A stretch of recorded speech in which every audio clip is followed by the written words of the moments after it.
Hello, and welcome to the Cosmic Dream Sanctuary Sacred Reading Series. This reading today is on the Book of Nymphs, Sylphs, Pygmies, Salamanders, and Kindred Beings by Paracelsus. So Paracelsus was a Swiss physician, alchemist, theologian, and philosopher of the German Renaissance. He lived at the turn of the 1400s to 1500s.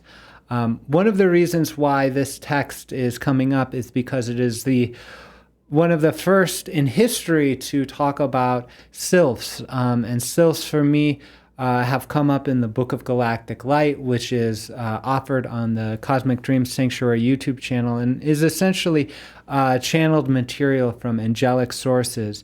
And so in part of my investigation as to where the term sylphs comes from, I encountered this work and wanted to go deeper.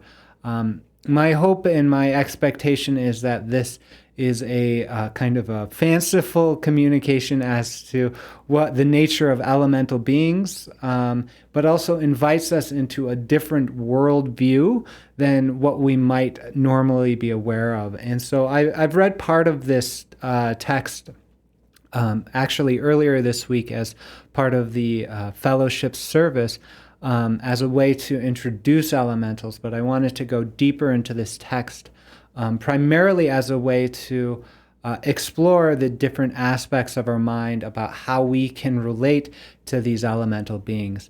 The basic premise is that there are beings, sort of like we're beings in the physical world, but that there are conscious beings that somehow inhabit the different elements: water, fire, air, earth, things like that. And so that's one of the reasons why we're working with this text. I think it is immensely important for us to open up to the greater community of beings that really do surround us. And oftentimes people have referred to these things as like non-human intelligences.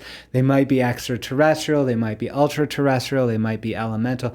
We don't know. So there are a variety of ways to encounter these beings, and I would say the best place actually is in your own experience.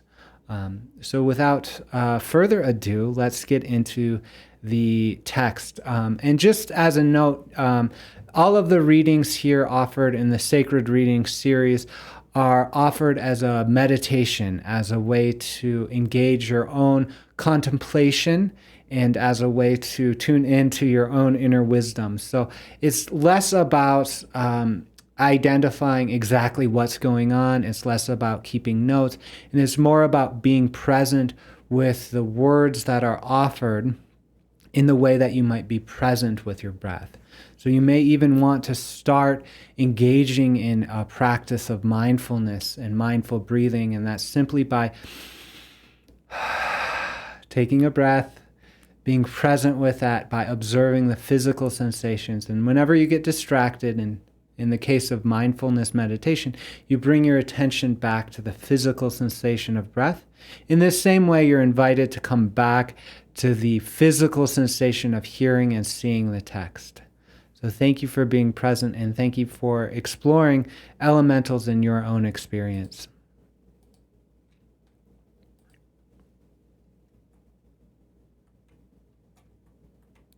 The Book of Nymphs, Sylphs, Pygmies, and Salamanders, and Kindred Beings by Theophrastus of Hohenheim, which is also a name for Paracelsus.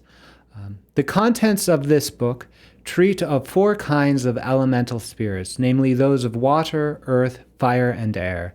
To this class of beings also belong the giants, dwarfs, and Melosinae. All these creatures resemble human beings, can be seen at times and otherwise cognized, and yet do not belong to the human race. They are not descended from Adam. They are creatures apart and different from both men and animals, yet they can mingle and associate with mortals. There can even be offspring from such associations and unions. But these children will not belong to the elemental kingdom, but to the human race. How such things can be, I shall explain in sequence. 1. their creation and what they are. 2, their habitations and government. 3, how they approach us and become visible and mingle with us. 4, the origin of the giants and dwarfs, their distinction and appearance. 5, the miracles they can perform. A philosopher is supposed to prove many things from Scripture, but it is not possible to do so in this case. The only biblical records that are obtainable are those concerning giants. While the existence of elemental creatures may be doubted, their works must be considered sufficient proof of their existence. As the sick need the physician, the Christian his redeemer, and all things their master, so are the elemental creatures necessary in the scheme of life. They represent certain forces, fill their place in nature, and were not created without purpose. 1. Their creation and what they are. There are 2 kinds of flesh: the flesh derived from Adam and the flesh that is not from Adam. The flesh of Adam is coarse, earthly flesh that is tangible and can be held and tied. The flesh not from Adam is subtle and cannot be bound or held because it is not derived from the earth. The flesh from Adam cannot pass through solids. It must have openings in order to pass through. The flesh not from Adam passes through solid substances and needs no door. Yet it is flesh, blood and bone, and is as real as human flesh. There are 2 sources, 2 fathers, 2 origins. You must understand the 2 kinds of flesh if you would know the elemental people of whom I speak. They differ from man, though they resemble him. They have flesh, blood, and bone. They speak, eat, and drink, wander about, and bear children. Yet they are not human, nor are they truly spirit. They are swift like spirits, yet in many ways resemble man. They partake of both spirit and matter. Yet they are apart from both, being more like a conjunction of them, like a mixture of sour and sweet, or of colors blended. Man has a soul. The elements have no spirit. Elementals are not like spirits, for they are mortal. But they are not like men, for they have no souls as men have. They are like animals which die, but they are above animals, for they speak, laugh, and act as human beings, which is impossible to animals. Therefore, they are neither man nor beast, like the apes who resemble men most in action, but are not men, or the pigs whose anatomy is similar to that of the human being, yet remains only a pig. Elemental creatures resemble man in a similar way. They are higher in human beings in some respects because they resemble spirits, but are without moral nature because they have no soul. Christ died for man to save the soul of man. He did not die for the elementals because these creatures were not derived from Adam. Do not wonder that there are such creatures, for God is wonderful in all of his works. The elementals are elusive. They are not seen at times, but only rarely, and only that we should know that they exist. Then they appear as in dreams. God's wisdom is unfathomable, but it is wisdom to strive to understand the workings of our Creator. Elementals bear children who are like themselves and not like the children of men. They are witty, rich, sensible, poor, just as we are out of Adam. They resemble us in all ways. Only as man is made in the image of God, the elementals are made in the image of man. Each remains what he was created. As man cannot boast that he is God, these nature spirits cannot say that they have human souls, even though they resemble us. The elementals die like animals, wander about with spirits, even drink like men or animals, and like mortals they die, disappear, and are forgotten. The fire and water are no obstacle to them. In this they resemble spirits, and like spirits they cannot be confined. They multiply like mortals, and their natures are similar to human beings. They fall into sickness and achieve health. Their medicine is not like that of man, but pertains to their element. Their substance, habits, behavior, speech, and virtues are similar to those of human beings. Some are gross, others more subtle. Their food is as man's. They eat and enjoy themselves. They spin and weave and make their own clothes. They reason. They are wise in government. Though subhuman, they think like human beings. But being soulless, they do not worship God, nor try to serve him. They are guided by a combination of instinct and reason. As man is nearest to God in mind and faculties, so among the animals, the elementals are the nearest to man, so they are called people. They are a peculiar and wonderful creation. 2. Their habitations and government. The habitations of the elementals vary according to the element in which they exist, that is, air, fire, water, or earth. The people of the water are called nymphs, those of the air, sylphs, of the earth, pygmies, of the fire, salamanders. But more correctly, the water elementals should be called undines, the air people, sylvestres, those of the earth and mountains, gnomes, and the people of the fire, volcani, rather than salamanders. Each race of elementals remains confined to its own element. The water people have no dealings with the ones of the earth, nor the fire people with those of the air. Each race lives by itself and never associates itself with the other elementals. Only to man are they drawn, appear to him at times, and serve him so that he may recognize God in his wonderful creation and learn how all the elements are peopled and ruled by divine law. The elementals existing in each of the four elements differ from one another in person, character, species, and habitation, yet they all resemble man. We recognize the four elements and know that the man from Adam can exist and live only in air, which surrounds him as water surrounds the fish. Each elemental is created for its proper element. To the nymph, the water is what air is to man. And as man wonders how the nymphs can live in the water, so do they wonder that man can live in the air. To the pygmies, the rocks and interstices of earth are the proper abode. Earth is the chaos, space, of the gnome and pygmy. They pass through earth and stone as easily as man passes through the air. What is space to them is not space to man, for he cannot pass through solid substances. The coarser the quality of space, the more subtle the creature existing in it. Since the gnomes have a coarse sphere of life, they must be subtle. Man abides in a subtle space, therefore he is coarse of body. Space is divided according to the nature and personality of the creatures inhabiting it. Each element is appropriate to its own creations. Each element is appropriate to its own creatures, as air is to man. The fish and the nymphs do not drown in water. Each kind is healthy in its own element, but sickens and dies in other elements. With God, all things are possible, although man cannot comprehend all his works because of a limited understanding. As to the food and drink of the elemental people, it must be understood that while water is the drink of man, it is not the drink of nymphs and gnomes and other elementals. While water quenches man's thirst, the elemental people have their own drinks, the chemistry of which we cannot fathom.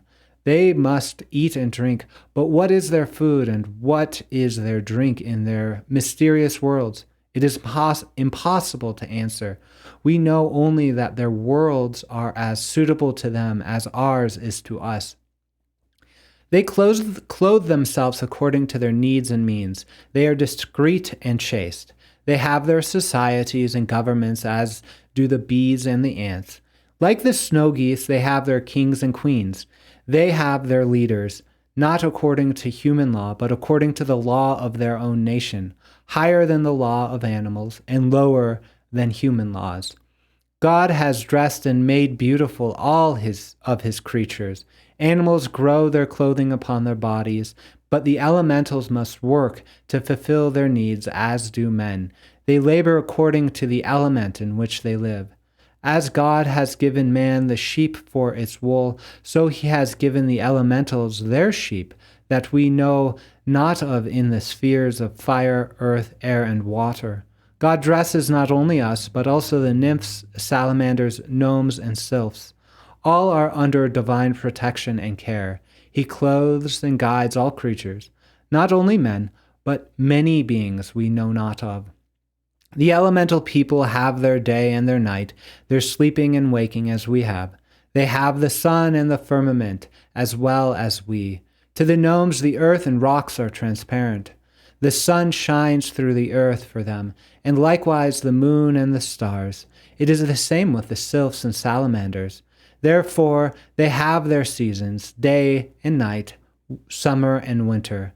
The rain and snow that is given to us also serves them through the wisdom and power of God. It follows that elementals are subject also to bodily ills. They have sicknesses, fevers, and so forth. Yet after death they are like animals and will not be raised by God at the resurrection. 3. How they approach us and become visible and mingle with us. All that God creates, he reveals to man so that man may have wisdom and knowledge in all things according to his desire. God has revealed the devil to man and has sent down angels from heaven so that man may learn how the angels can serve him. So the Creator has allowed the elementals to associate and appear to man in various ways and at various times. Though the elementals are at certain times forced out of their own elements, this is necessary because they must demonstrate the mighty power of their Creator. Man ever has wondered greatly to perceive living creatures in the four elements. Not only has man seen the nature spirits, but he has spoken to them. He even has lived and kept house with them. Gnomes not only have been seen and spoken to, but often have showered treasures upon those human beings they have served and admired. The same is true of the forest and field people, and also of the fire people. Although man's body is coarse, the elements in which it functions is subtle. For this reason, the elementals can stand our sphere for a time, but we cannot abide in theirs. This is why they can come to man and unite with him, but he cannot abide with them. As God sends his angels to us to guide and guard our lives, and then recalls them again unto himself, so the elementals come among us. Nymphs come to us out of the water, make themselves known and seen, and then return to their element. Since the elementals resemble man except in one respect, that they do not possess an immortal soul, it can be understood that if a nymph should appear to a man and he marries her, she can live with him and bear children. These children then are endowed with a soul because one parent is from Adam, and the other has received the gift of soul and immortality and become a human being by the sacrament of marriage and union with God and man. Except for the fact that man is united with God, the human being is in many ways inferior to these unsouled creatures of the elements. It follows, for this reason, that the elementals are eager to join man. They strive by many means and arts to attract and hold him. They have reason and knowledge, and realize the importance of becoming ensouled through man, and in this way gaining freedom and power and union with God through their offspring. One well may wonder what is the ultimate purpose and aim of these numberless creatures of the elements who resemble man so closely. It is important to know that not all elementals can approach man equally. The nymphs come first, the air people next, but the gnomes and salamanders very rarely unite with man, for they act as servants. It is rarest of all with the salamanders, who are very important in their work for man. The gnomes are more like phantoms. They are so agile and swift. Both are gifted with prophecy. They know the past, present, and future of humanity. They often warn and guide those to whom they are attached. The nymphs will sit at the water's edge, near their abode, where they can be seen and captured. The people of the forest are coarser and never speak, although they possess organs of speech like the nymph, who use the language of their land. The gnomes also speak, but the salamanders very rarely, for verbal utterance is most difficult for them. The nymphs appear in human form and clothing, are beautiful and eager to tempt by their art. The forest people are shy and unstable. The salamanders are often seen in fiery form. They are visible floating over swamps, meadows, and fields, but do not dwell with man. No one would be safe from fire in their presence. Sometimes they are known to associate with sorcerers and witches. If a man has a nymph for a wife, she must be kept away from water, or she may vanish. Nor must he offend her upon or near water. All the elementals have the greatest power when they are near to their proper element. The gnomes coin their own money in the currency of their land, and often give real money to those whom they serve. All are subservient to their Creator. By his wisdom we are led to behold his wonders. Man has to work and make all that he needs, but these elemental people are provided by God with all that they need and wish. If a nymph is married to a man, and they happen to be in a boat, and he offends her, she will throw herself overboard and disappear. She might as well be dead for him. He never will see her again. Yet she is not dead, and she is still wedded, and he is still wedded to her.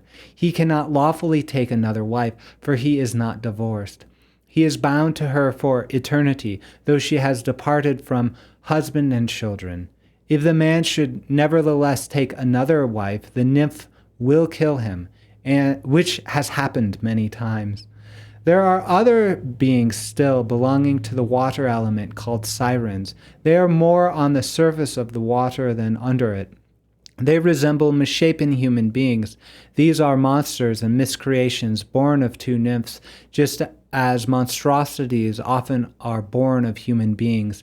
They become outcasts from the nether water world and cannot multiply. They are variously gifted. Some sing, others make strange noises on reeds. God indeed has made many wonderful creatures. The comet also is a monster or miscreation of the sun or the stars. They do not act like stars. They are ordered by God for other purposes. Comets also have their peculiar meaning and prophecy, which I shall later describe. The nymphs have a place where they can congregate and where they can meet human beings. Most of the nymphs are feminine, and they are eager to find and attract mortals.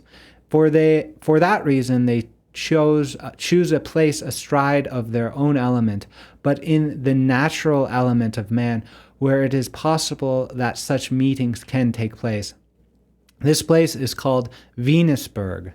Venus was the greatest and most famous of the nymphs. She is said to live still and will continue to live until the end of days, when she will perish with all that is perishable. She has chosen for her abode a lovely pool which is partly under a mountain. From there she built an ascending tunnel up to a cave where she could meet and ensnare humans in a mysterious way. Many wonderful and unbelievable stories have been told about these things. So strange indeed are these tales that they might almost be considered parables or symbologies. There is one story recorded in history about a nymph of Stauffenberg. In her tempting beauty she seated herself by the wayside, awaiting the passing of the Lord of Stauffenberg, whom she has chosen for herself. So-called theologians say that this is but the devil's work, though they do not rightly know who or what the devil really is. But the wise theologian knows better. Such happenings, of course, are not common, that a man should take a nymph to wife. When it does happen, it is for the purpose that man should become aware of the wonder works of God. This nymph, who was married to the Lord of Stauffenberg, lived happily with him until he conceived the idea that she was some form of the devil. He then cast her out, broke his vow, and took another wife. On the wedding day, the nymph gave him a warning, and on the third day thereafter he was dead. The nymph was avenged, and the adulterer punished. It is well to be careful how men associate with the Melusinae, for it is said that they are under the dominion of the devil, who can change them the same as witches into cats, dogs, monkeys, and so forth. 4. The origin of the giants and dwarfs, their distinction and appearance. Two other kinds of creatures belong to the elementals, and were not born of Adam. These are the giants and dwarfs. Saint Christopher was a giant, but of human birth. But certain other famous giants, such as Bern, Sigenot, Hildebrand, Dietrich, and dwarfs like Lauren, have their origin in the world of the elementals. The giants come from the forest people, the dwarfs from the gnomes. Both are monsters and misbirths. These monstrous creations are rare among elementals as they are among human beings. When such a birth occurs, God has again some special purpose in mind, which I do not now feel called upon to explain. The giants and dwarfs are alike in their great strength, also in that there is no propagation among them. They are born, live, and die with no heirs and no soul. The giants are the outcome of certain conjunctions, the same as comets, earthquakes, and so forth. Such things are not created according to common natural law, but for a reason that God alone knows, which can never be appropriately explained except lay through this study of astrology. Comets, meteors, and other universal phenomena can be fathomed only by this mean. 5. The miracles they can perform. To sum up finally what I have written before, I now disclose that God has set guardians and watchers over all that he has made. In this way, the gnomes and pygmies are guarding all the treasures, metals, and precious stones hidden in the earth. There are heaped up treasures watched over by these little beings, so that nothing will be brought forth until the appropriate time. When the treasures are unearthed, the pygmies vanish, leaving behind only stories and myths of their existence and work. First in one land and then in another, mines are discovered, but never before the right time. Till the proper time, all they contain is under the control and guardianship of the little people. It is the same with the salamanders, who are the guardians of the inner fires of the earth. In these fires are prepared the metals which later will be discovered by humankind. When the fires are extinguished, the pygmies set to work on their metals which the salamanders have left. When their work is finished, the mines are discovered. Man then comes to exploit the riches of the earth, and the gnomes depart. The Sylphs, or people of the air, are in charge of all things external that have been prepared by the salamanders and gnomes, and then expelled from the interior of the earth. They also guard these valuable things until time comes for man to inherit them. The nymphs are guardians and keepers of rich treasures hidden in the oceans and streams, which also have prepared and expelled by the salamanders and gnomes. These treasures they guard until man comes and takes them away. The salamanders also create a kind of monster called zundels. Their appearance and presence indicates or prophesies that the land where they are seen approaches its destruction, or that its government is about to fall. The appearance of giants heralds death and destruction, as do comets. Dwarves indicate the approach of great distress and poverty to the people of the land. Sirens presage the downfall of temporal powers, princes and lords, religious sects and creeds, and political parties. The Creator wants his children to progress and become like himself. That which is against his plan he destroys by his many agencies. Lastly, the inmost causes and reasons for the creation of these various elemental beings is hidden from our understanding and knowledge.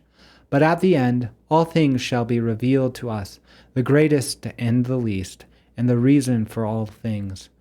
The greatest sophists of this world, the learned in name only, will then be wiser than they are now.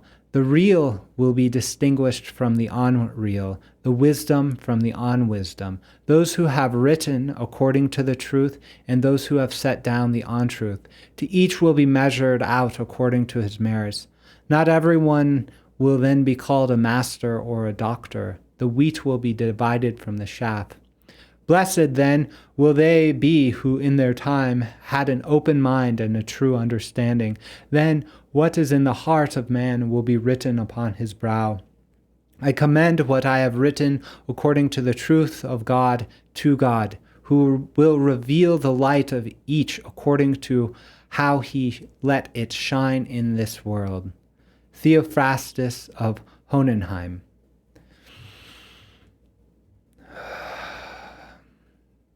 Thank you for being with me as we read the book of Nymphs, Sylphs, Pygmies, Salamanders, and Kindred Beings by Theophrastus of Hohenheim, also known as Paracelsus.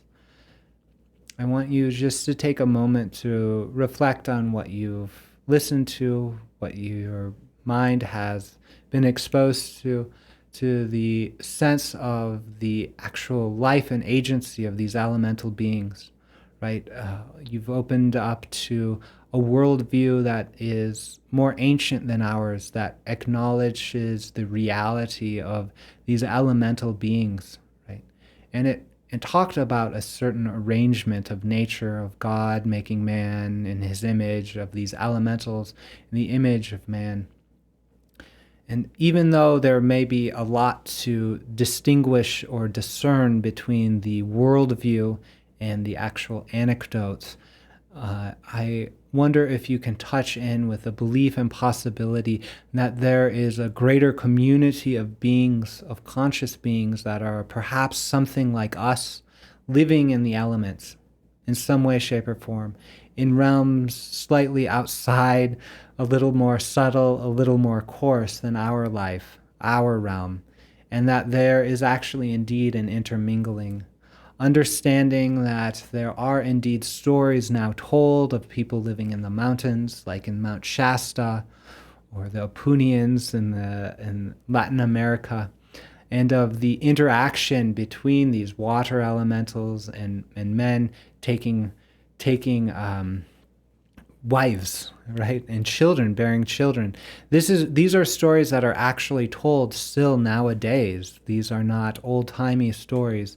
What is old-timey, perhaps, is the notion that man is central to this thing. I would invite a sense of expansion of consciousness, understanding that there was indeed a sense of communication between God as creator, of earth as the mediator of all these things, and of the elemental beings as performing a role within the movements of the earth. And that still feels true to me, and I would actually invite you to tune into this, right? There was a sense, this document actually is something like a testimony that the greater community of elemental beings that live within the earth want to make contact with us. That's really clear in this, and that they go out of their way at the edge of their element to draw our human attention, right? So that is very clear, and I would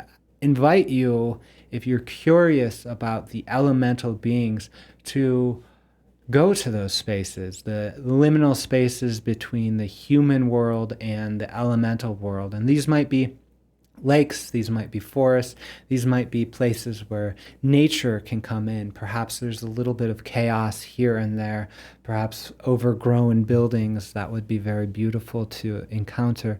So that invitation is really communicated through this ancient text. And in this sense, there is an invitation to explore the very real, yet sometimes elusive contact between the elemental beings, whoever they are, and our human world. I would love to hear stories of contact with the elemental beings in your life.